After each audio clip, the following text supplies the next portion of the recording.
Voltando para o Brasil, escala em Addis Ababa e o voo para São Paulo daqui foi cancelado. Então, a princípio, o meu voo parte amanhã de manhã, só que eu terei que ficar aqui confinado o tempo inteiro. Não pode nem sair do quarto, não pode nem descer lá no lobby do hotel. A situação no aeroporto de Addis Ababa é bem tensa. Quem está tomando conta de todos os procedimentos de entrada no país lá são os militares. Tem militares para todo lado, armados de AK-47 e outros fuzis. E olha só, o país está sem internet. Eu não tenho como avisar a minha família, nenhum dos meus familiares. E um telefonema de 3 minutos custa $10. $10 para falar 3 minutos. Então não tenho contato com a minha família lá no Brasil. Meu voo vai atrasar a princípio em um dia. E esperar que o voo saia amanhã de manhã. A princípio eu pensei, ficar na Etiópia uns dias aí até o voo sair. Mas na situação, né, que tá agora sem internet, sem comunicação. Coisa louca, velho. Então, só pra contar pra vocês, por mais que vocês possam dizer, o Thiago tá falando aqui, tá uma ditadura. O exército tá nas ruas, a situação tá bem pesada aqui na Etiópia. Mas agora é pensar positivo. A cidade fica no meio de algumas colinas, né?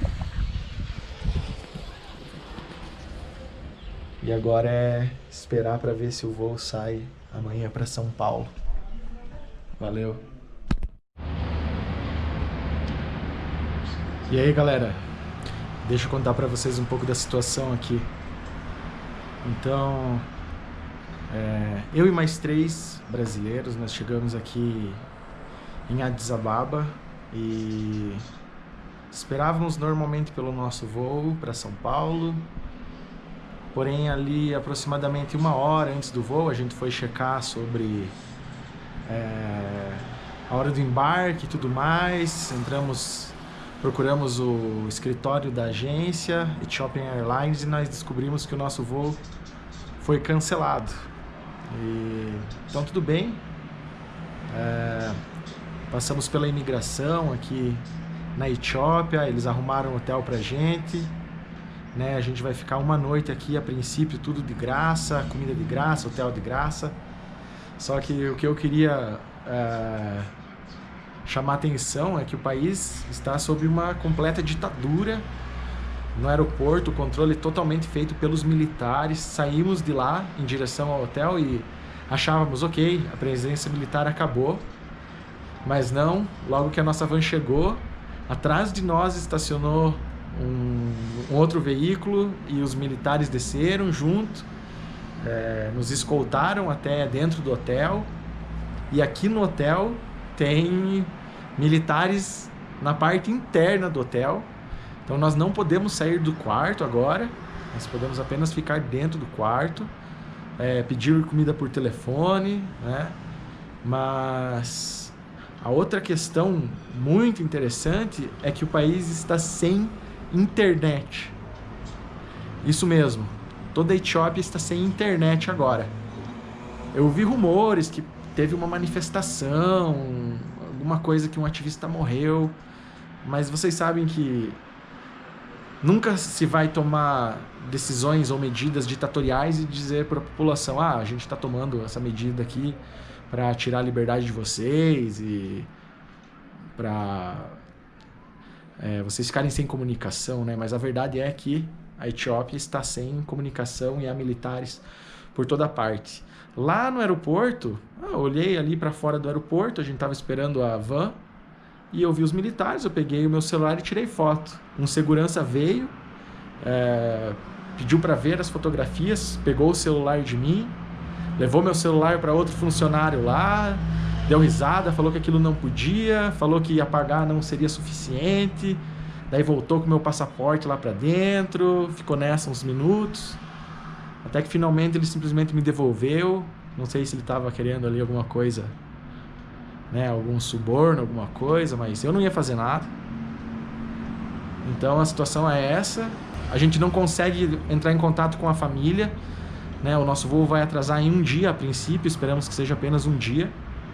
Mas eu imagino que meus pais vão entender ou pelo menos conjecturar o que deve estar acontecendo, mas nesse momento a situação é essa. Por um lado estamos felizes, porque o voo é amanhã de manhã já, e se isso for dessa forma, está tudo bem. Então, à medida que as coisas forem acontecendo aqui, eu vou falando para vocês. Essa é a vista do quarto que eu estou agora.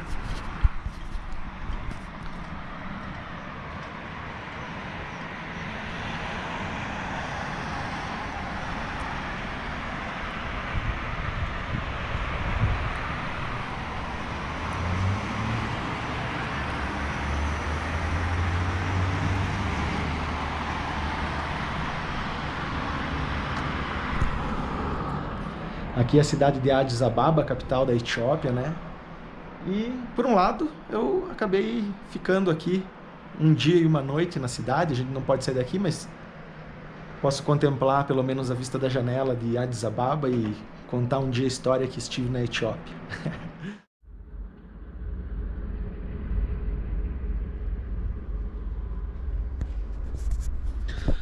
Fala, galera! Adivinha onde eu estou agora?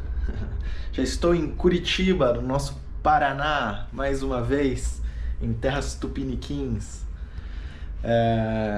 Cheguei em São Paulo ontem à noite, fui direto para a rodoviária, que tinha um outro brasileiro que estava voltando de Israel.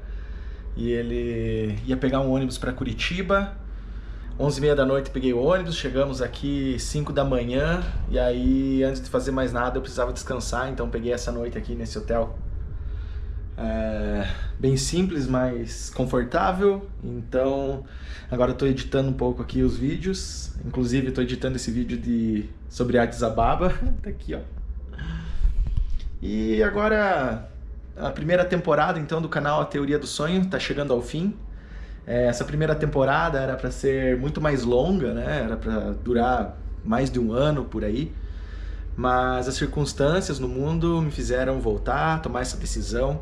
Na Tailândia eu arrumei um emprego de professor de inglês, mas as coisas foram acontecendo, o meu feeling não foi, vamos dizer assim, corroborando, confirmando para mim que eu deveria ficar. Então eu acabei decidindo, mesmo tendo arrumado um emprego, retornar para o Brasil devido a intuição mesmo. Foi uma coisa meio intuitiva não querer ficar lá nesse tempo aí que a gente está vivendo. Então eu resolvi voltar para perto dos meus familiares, né? Reestruturar a vida, colocar a cabeça no lugar, dar uma quietada, né? Então estamos chegando ao fim da primeira temporada do canal A Teoria do Sonho, que se transformou Mochilão com História no decorrer. Eu ainda não sei realmente se vou continuar com Mochilão com História, vou voltar para a Teoria do Sonho, porque a Teoria do Sonho é mais relacionada à minha produção videográfica. E Mochilão com História é mais relacionado ao que foi acontecendo no meio do caminho e que eu tive que começar a conversar um pouco sobre política, sobre história e tudo mais, né? E também isso é irrelevante, na verdade, acredito que o conteúdo seja mais importante, né? Mas o fato é que então chegamos aí praticamente ao fim dessa temporada. Eu acho que ainda tem alguns vídeos para postar ainda dessa viagem, mas serão poucos. Agora, em relação à situação, né, e ao momento que nós estamos passando no mundo, vocês sabem, quem assistiu os meus outros vídeos anteriores, sabem o que eu penso sobre essa situação, sabe qual que é o meu posicionamento, a minha opinião sobre tudo isso. E quando passei pela Etiópia, era como se fosse a confirmação derradeira, né? A África é um continente que nós não temos notícias. É como se tivesse uma cortina de ferro sobre esse continente. Tudo que acontece lá é praticamente velado, não sai na grande mídia. Você consegue ter notícia? Consegue, mas você tem que cavocar, você tem que pesquisar. Então quando a gente chegou na Etiópia e não tinha internet, o país estava sem internet, eu pensei, cara, algo muito errado está acontecendo aqui, né? O país está sob domínio militar, praticamente 100%, né, compulsório. Eu vi que a coisa não é tão simples assim. Depois voltei para Curitiba aqui e vi que as coisas estão pior do que na Tailândia, por exemplo. Aqui em Curitiba eu não conseguia achar, quase não conseguia achar restaurante. Aqui eu estou no centro da cidade, perto da rodoviária. Então é uma coisa complicada. Na própria rodoviária, dezenas de comércios, lanchonetes fechadas. Na rodoviária de São Paulo também, eu quase não consegui achar comida. Eu tive que comer um açaí. Tava super frio lá, eu tive que comer um açaí gelado, porque era a única coisa que tinha para comer, porque os comércios estavam todos fechados. Então, né, vocês sabem já do meu posicionamento e tudo que eu vi, tanto na Tailândia, tanto na Etiópia e agora eu tô vendo no Brasil, todas as notícias que eu acompanhei realmente corroboram para que tudo que eu tenho pensado está se confirmando, né? Então, agradeço a todos vocês que curtiram aí a primeira temporada da minha viagem, do meu mochilão. Foi muito enriquecedor para mim, né? Divertido, aprendi muita coisa, apreciei, vivi. Então, eu estou realmente me sentindo abençoado e sou muito grato por ter vivido tudo isso e agradeço vocês. Espero logo poder iniciar uma segunda temporada. Então é isso, agradeço vocês todos, vou continuar fazendo vídeos sobre história, política, né, e se possível viagem logo. Valeu! Olá pessoal, eu resolvi fazer um comentário rápido sobre algumas notícias que eu peguei em relação a esse corte de internet na Etiópia. E olha só o tamanho da piada. Eu peguei uma aqui da Deutsche Welle, que é um tabloide de notícias alemão, europeu, e olha só. Etiópia volta a bloquear acesso à internet. Segundo o governo, o bloqueio tem como objetivo evitar a partilha na internet dos exames nacionais do secundário, como já aconteceu. Então, segundo aí a notícia, né, o governo diz que vai cortar a internet, ou que já cortou a internet, para não se divulgarem as provas. Então, né, só para a gente ver como as notícias, o governo, né, não dizem a verdade, né, principalmente essas notícias do mainstream, esses principais canais de comunicação, eles não dizem o que realmente está acontecendo, né? Ou seja, um corte de internet nacional, simplesmente para as pessoas não compartilharem informações de uma prova. Isso é uma grande piada, né? Enquanto o país está em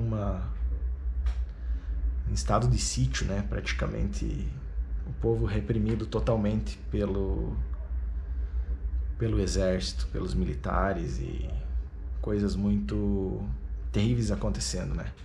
Agora eu vou para a segunda notícia que eu escolhi aqui. Deixa eu pegar aqui ela. Etiópia desliga a internet para evitar vazamento de exame nacional. Quem é que acredita numa coisa dessa? Que o motivo é esse, né? A mesma coisa esse lockdown, né? As pessoas acreditam que estão sendo protegidas pelo governo de um vírus. Infelizmente, elas não têm a mínima noção do que está acontecendo, né, ao seu redor, no mundo inteiro.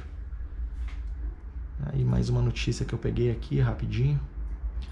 O primeiro-ministro da Etiópia ameaça com corte de internet para sempre. Então, eu só queria fazer mais esse comentário sobre essas notícias para mostrar para vocês como a mídia é mentirosa, né? E que nós precisamos estar atentos para que a gente consiga lutar, né, pela nossa liberdade. E agora eu queria fazer um questionamento. Aonde estão os movimentos Black Lives Matter? Aonde que estão os defensores dos direitos dos negros? Né? O país inteiro está sem internet, sem liberdade de expressão. E quem está falando sobre isso? Ninguém. né? Não existe interesse nenhum em libertar o povo da Etiópia, em ajudar esse povo. Lá, 98% da população é negra. São só negros. E quem está preocupado com isso? Ninguém, né? Estão preocupados somente com George Floyd. Então, será que existe algum interesse político por trás disso, né? Porque falar sobre uma pessoa e deixar um país inteiro em blackout de informação, para mim, é muito complicado. E aí algumas coisas acabam parecendo piada. Valeu, galera.